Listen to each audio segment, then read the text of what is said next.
Sí, otra cuestión que queremos comentarte es un poco que nos valores el trabajo de la cooperación pues en el desarrollo de la pesca en Nicaragua.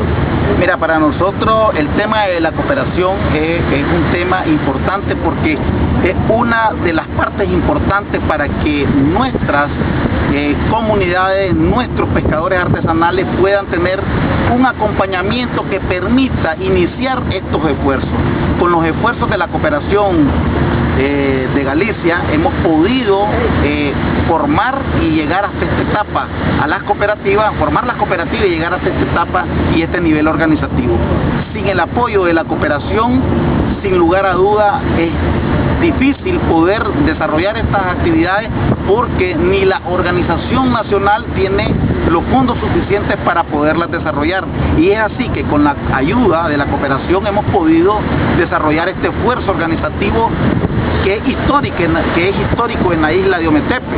Es el primer esfuerzo organizativo para la pesca artesanal acá en la isla.